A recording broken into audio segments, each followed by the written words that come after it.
Hello guys, welcome to back my channel UP वाला के class 10th की जो मैथ है उसमें हम जो प्रश्नावली 1.2 है उसको कर रहे हैं और उसमें क्वेश्चन नंबर जो 4 तक है उसमें हमने आपको बता दिया था। आज हमें स्टार्ट करना है क्वेश्चन नंबर 5। तो चलिए क्वेश्चन नंबर 5 एनसीईआरटी की जो बुक है वो क्या कह रहा है। कह रहा है कि जाँच कीजिए कि क्या किसी प्राकृतिक संख्या n के लिए संख्या 6 की पावर n अंक 0 पर समाप्त हो सकती है। तो चलिए इसके लिए कॉन्सेप्ट क्या है हम देखते हैं। कह रहा है किसी संख्या प्राकृतिक संख्या n के लिए जो 6 की पावर n है वो 0 पर समाप्त हो सकती है। ये हमें चेक करना है कि ये समाप्त हो सकती है या नहीं, ये चेक करना है। तो इसके लिए एक कॉन्सेप्ट क्या होता है कि कोई भी संख्या अगर 0 पर समाप्त होना चाहती है या 0 पर वो समाप्त तभी होगी जब उनके अभाज्य गुणनखंड यानी कि जब प्राइम फैक्टराइजेशन उनके करेंगे और उनमें से कम एक बार उनके प्राइम फैक्टराइजेशन में 2 और 5 आता है। तो एक बार यहाँ पे लिख लेंगे, अगर कोई संख्या 0 पर समाप्त होना चाहती है, तुरंत लिख लेंगे। इसमें लिखना क्या है आपके लिए, मतलब ये 6 की पावर n है, आप किसी भी संख्या के लिए फिर चेक कर लेंगे। इसके लिए कॉन्सेप्ट क्या होता है, अगर कोई संख्या 0 पर समाप्त होना चाहती है, 0 पर समाप्त होना चाहती है तो उसके गुणनखंडों में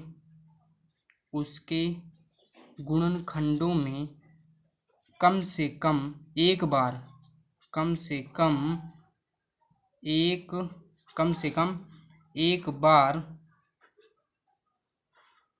टू और 5, 2 × 5 यानी कि 2 भी आना चाहिए उसमें और 5 भी, यानी कि इन दोनों संख्याओं में कम से कम एक बार 2 × 5 आना चाहिए। यानी कि आपने क्या देखा कि यहाँ पे बात क्वेश्चन जो कह रहा है पांचों, वो सिर्फ किसकी बात कर रहा है, 6 की पावर n की जगह यानी कि प्राकृतिक संख्या रखेंगे तो आपको जैसे 6 आएगा, फिर जैसे 2 रखेंगे तो 36 आएगा। यानी कि किसी भी संख्या के लिए अब कोई भी संख्या आप चेक करना चाहते हैं, जैसे 6 की पावर n है यहाँ पे, और किसी भी संख्या अगर आपको ये चेक करना है कोई 0 पर समाप्त होती है या नहीं होती, तो उसके लिए एक ही कॉन्सेप्ट है कि जब उसके अभाज्य गुणनखंड करेंगे तो उसके अभाज्य गुणनखंडों में और 2 और 5 अगर आ जाता है तो वो संख्या क्या होगी, 0 पर समाप्त हो जाएगी। अगर इनमें से कोई भी नहीं आता तो वो 0 पर समाप्त नहीं होगी। यहाँ पे बात कर रहा है 6 की पावर n की। तो चलिए 6 का हम क्या करते हैं, गुणनखंड करते हैं। पहले 2 से काटा तो यहाँ पे 3 आ गया, और 3 से काटा तो ये, इसके जो अभाज्य गुणनखंड है वो क्या आया, 2 और 3 आया। 2 तो आ गया, जो यहाँ पे शर्त है 2 और 5 की, तो यहाँ पे 2 तो आ गया, लेकिन 5 नहीं है इसमें। यानी कि ये संख्या क्या होगी, 0 पर समाप्त नहीं होगी। क्यों? क्योंकि इसके अभाज्य गुणनखंडों में 5 नहीं है। तो नीचे लिख लेंगे, चूँकि यहाँ पे लिख लेंगे, चूँकि 6 की पावर n के गुणनखंडों में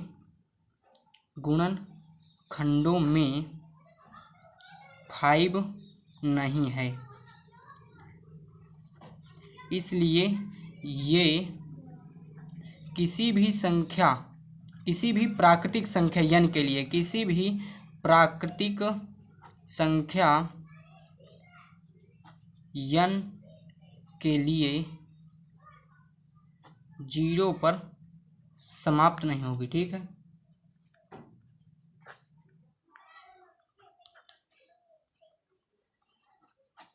यानी कि आपने क्या देखा कि ये 6 की पावर जो n है उसके अभाज्य गुणनखंडों में क्या है, 5 नहीं है। यानी कि ये संख्या क्या होगी, 0 पर समाप्त नहीं होगी। कॉन्सेप्ट क्या है कि अगर कोई भी संख्या 0 पर समाप्त होगी तो उसके अभाज्य गुणनखंडों में कम से कम एक बार 2 और 5 आना चाहिए। क्वेश्चन नंबर हमारा 5 कंप्लीट होता है। अब चलते हैं हम क्वेश्चन नंबर 6 में। ठीक है, क्वेश्चन एनसीईआरटी के जो क्वेश्चन नंबर 6 है वो क्या कहता है, देखेंगे कि व्याख्या कीजिए कि यहाँ पे देखिए ये कोई संख्या लिखी है और ये वाली संख्या लिखी है, 7 मल्टीप्लाई में 11 मल्टीप्लाई में 13 + 13 और 7 मल्टीप्लाई 6 5 4 3 × 2 × 1 + 5 भाज्य संख्याएं क्यों हैं। यानी कि ये संख्याएं, पहला हमारा नंबर क्या है, हम संख्या लिख लेते हैं। पहला जो हमारा नंबर है वो है 7 मल्टीप्लाई में क्या है, 7 11 × 13 + 13 है। इसको चेक करना है कि ये भाज्य संख्या क्यों है। ठीक है, और जो दूसरी संख्या है वो हमारी है 7 × 6 × 5 × 4 × 3 × 2 इंटू 1 और यहाँ पे प्लस में क्या है 5 है। ठीक, इन दोनों संख्याओं को हमें चेक करना है कि ये संख्याएं भाज्य संख्याएं क्यों हैं। आप भाज्य और अभाज्य संख्याएं अच्छे से जानते होंगे कि भाज्य और अभाज्य संख्याएं क्या होती हैं। भाज्य संख्याएं वे संख्याएं होती हैं जिनके अभाज्य गुणनखंड करने पर दो से अधिक फैक्टर यानी कि जिनके नंबर ऑफ जो प्राइम फैक्टर होते हैं वो क्या हो 2 से अधिक होते हैं, वो संख्या क्या होती है भाज्य संख्या होती हैं। और जिनके 2 होते हैं या 2 होते हैं तो क्या होती है भाज्य संख्या होती हैं। अगर ये वाली संख्या के 2 से अधिक अभाज्य गुणनखंड निकल आए दोनों संख्या के तो क्या हो जाएंगी भाज्य संख्या हो जाएंगे। तो चलिए चेक करते हैं। यहाँ से यहाँ तक एक संख्या है, ये दूसरी संख्या है, यहाँ से यहाँ तक में और ये दोनों में से क्या 13 कॉमन आ रहा है, यहाँ पे 13 कॉमन लेंगे। यहाँ पे क्या बचेगा 7 इंटू में 11, यहाँ पे 13 तो कॉमन हो गई, यहाँ से 13 कॉमन हुआ तो यहाँ पे 1 आ जाएगा। ठीक, अब क्या करेंगे यहाँ पे 13 है, यहाँ पे 7 का 11 में मल्टीप्लाई करेंगे तो कितना आ जाएगा 77 आ जाएगा। और यहाँ पे 1 है यानी कि 77 प्लस 1 आ जाएगा। ठीक है, इसको ये 13 है और यहाँ पे क्या चाहिए 78 आ जाएगा। ये संख्या इसके क्या है सिर्फ 2 फैक्टर हैं, यानी कि जो ये संख्या थी इसके सिर्फ 2 फैक्टर हैं। अगर आप जानते हैं कि किसी भी संख्या के मल्टीप्लाई में अगर हम 1 का कर देते हैं 1 का तो उसमें कोई भी प्रभाव नहीं पड़ता। अगर क्या होता है उसके मल्टीप्लाई में अगर हम 1 कर देते थे उस संख्या में कोई भी प्रभाव नहीं पड़ता। तो यानी कि ये जो संख्या थी इसको हम इस फॉर्म में लिख सकते हैं। और इसके कितने गुणनखंड हैं 2 से अधिक गुणनखंड हैं, अतः ये संख्या क्या हो जाएगी भाज्य संख्या हो जाएगी। ठीक है, ये संख्या क्या हो जाएगी भाज्य संख्या। अब इसे चेक करते हैं, यहाँ से यहाँ तक ये पूरी एक संख्या लिखी है और प्लस 5 ये दूसरी संख्या है हमारी। तो यहाँ से यहाँ तक में हमें 5 कॉमन मिल रहा है और यहाँ भी 5 कॉमन है, तो यानी कि इनमें से 5 कॉमन ले लेंगे। 5 जब कॉमन ले लेंगे तो इसमें क्या बचेगा 7 into 6 into 4 into 3 into 2 into 1 और प्लस 1 बचेगा। ठीक है, ठीक है, अब इनका क्या करेंगे आपस में मल्टीप्लाई कर देंगे और फिर 1 आएगा तो उसको ऐड कर देंगे, यानी कि एक नंबर तो ये आएगा। ठीक, और एक नंबर क्या आएगा इनको आपस में मल्टीप्लाई और 1 का जोड़ देंगे तो यानी क्या आ जाएगा ये दूसरा फैक्टर आ जाएगा। और फिर जो इतना आ जाएगा उसके मल्टीप्लाई में 1 फिर से इसी तरह कर देना है। क्या करेंगे 1 का मल्टीप्लाई कर देंगे और 1 का मल्टीप्लाई करने से हमारे नंबर ऑफ फैक्टर कितने आ जाएंगे 3 आ जाएंगे, यानी कि 2 से अधिक हो जाएंगे। तो ये क्या हो जाएंगी भाज्य संख्या हो जाएंगी। इसमें एक लाइन लिख लेते हैं क्योंकि इन संख्याओं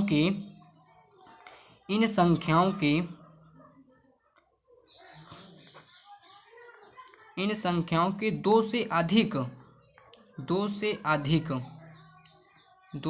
अधिक गुणनखंड होने के कारण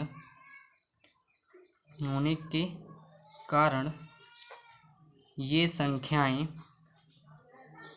सिर्फ हमें ये दिखाना था कि ये संख्याएं भाज्य हैं तो क्यों हैं ये संख्याएं भाज्य होंगी। ठीक है, यानी कि भाज्य संख्या हो तो कह रहा था कि भाज्य संख्याएं क्यों हैं, लेकिन हमारी इसका रीजन क्या है ये क्योंकि इन संख्याओं के क्या है 2 से अधिक क्या है फैक्टर यानी कि अभाज्य गुणनखंड है, इसलिए ये संख्या क्या होती है भाज्य संख्या है। किसी भी अगर संख्या के 2 से अधिक क्या भाज्य गुणनखंड होते हैं तो क्या कहलाती है हमारी भाज्य संख्या कहलाती है। तो आपने इसे देख लिया किस तरह से इसे सिद्ध किया जाएगा कि ये भाज्य हैं और अभाज्य। ठीक है, तो क्वेश्चन नंबर 6 हमारा कंप्लीट होता है। चलिए अगला क्वेश्चन देखते हैं, क्वेश्चन नंबर 7।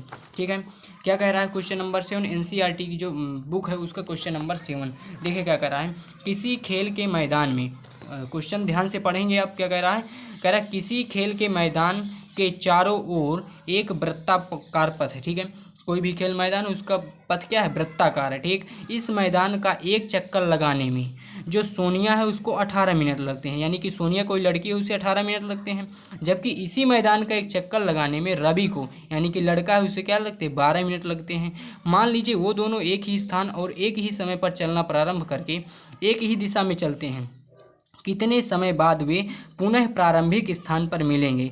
यानी कि सोनिया जो है लड़की है वो उसे 18 मिनट लगते हैं वैसे भी। ठीक है, और ये जो रवि है ज़्यादा उछलने कूदने वाला लड़का है इसे 12 मिनट में ही अपना चक्कर क्या कर लेता है पूरा कर लेता है। और क्वेश्चन का ये मतलब क्वेश्चन क्या पूछ रहा है, कह रहा है कि ये जो लड़की है और ये लड़का दोनों यानी कि एक चक्कर लगाते हैं और ये आपस में यानी कि कब मिलेंगे उस समय को हमें ज्ञात करना है कि कितने समय बाद वो दोनों मिलेंगे। ठीक है, तो क्या करते करते हैं, अगर हमें इसमें आप ये ध्यान करेंगे कि इसमें हमें अधिकतम और न्यूनतम कौन सा टाइम चाहिए। अगर हम इसमें अधिकतम टाइम निकालते हैं तो अधिकतम टाइम की तो कोई लिमिट नहीं होगी, क्योंकि वो क्या करेंगे, मिलेंगे और फिर क्या करेंगे, चाहे जितने दिन बाद मिलते रहेंगे, बाद में चक्कर पूरा करके आएंगे और फिर मिलते रहेंगे। तो यानी कि अधिकतम समय जो है उसकी कोई सीमा नहीं है। इसमें हम न्यूनतम समय निकाल सकते हैं, यानी कि जब वो एक चक्कर पूरा करके आएंगे और आपस में दोनों लोग न्यूनतम टाइम पर, यानी कि कम से कम समय में कम मिलेंगे, उस समय को हमें क्या करना है, निकालना है।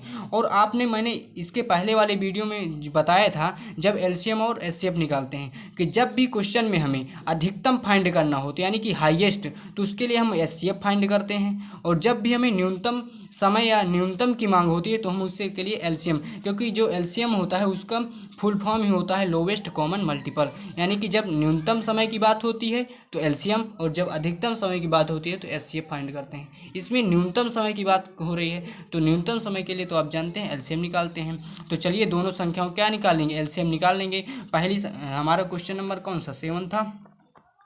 क्वेश्चन नंबर 7 क्या है, दोनों संख्याएं हैं। पहला है एक क्या करता है, एक 18 मिनट में, लड़कियों को तो वैसे वो कम टाइम लगता है तो 18 मिनट में वो चक्कर पूरा करता है, और जो लड़का है वो 12 मिनट में पूरा करता है। यानी कि इनके पहले क्या निकालेंगे, प्राइम फैक्टर निकालेंगे। 2 से काटेंगे तो यहाँ पे 6 आ जाएगा, इसे 2 से काटेंगे तो 3 आ जाएगा, फिर 3 से काटेंगे तो यहाँ पे 1 आ जाएगा। ये यहाँ पे 18 है, इसके प्राइम फैक्टराइजेशन करेंगे, 2 से काटेंगे तो 9 आ जाएगा, फिर 3 से काटेंगे तो यहाँ पे 3 आ जाएगा, और फिर 3 से काटेंगे तो यहाँ पे 1 आ जाएगा। ठीक है, जो 12 है उसके जो प्राइम फैक्टर हैं वो कितने हैं, 2 इंटू 2 इंटू 3। जो 18 है उसके जो प्राइम फैक्टराइजेशन यानी कि भाज्य गुणनखंड है वो 2 इंटू 3 इंटू 3। दोनों को क्या निकालना है, एलसीएम, यही हमारा आंसर होगा। तो एलसीएम निकालने के लिए क्या करते हैं, जो दोनों में कॉमन होते हैं पहले उनको लिखते हैं, और जो बच जाते हैं उनको भी लिख लेते हैं। यानी कि ये कॉमन है 2 का, 2 कॉमन है दोनों में, और एक 3 कॉमन है, तो सबसे पहले इन्हें 2 लिखते हैं और 3 लिखते हैं। एक 2 बच गया और 3 बच गया, इनको भी लिख लेते हैं क्योंकि हम निकाल रहे हैं एलसीएम। 2 बच गए और 3 बच गया, इनको भी, और इनको आपस में मल्टीप्लाई कर दीजिए, यही हमारा आंसर होगा। 2 3 जा क्या हो जाएगा, 6 हो जाएगा, और 6 2 जा 12, और 12 का जब 3 में करेंगे तो क्या आ जाएगा, 36 आ जाएगा, यही हमारा आंसर हो जाएगा। यानी कि जो न्यूनतम मिनट की बात कर रहा था, यानी कि 36 क्या आ जाएगा, मिनट आ जाएगी हमारी। आप ये एक ध्यान रखेंगे कि जब हमें न्यूनतम टाइम की बात करता है तो हमें एलसीएम निकालना है, और जब हमें अधिकतम टाइम की बात करता है तो हमें एचसीएफ निकालना है। तो चलिए मिलते हैं अगले वीडियो में। आशा करता हूँ आपको वीडियो पसंद आया हो। Thank you.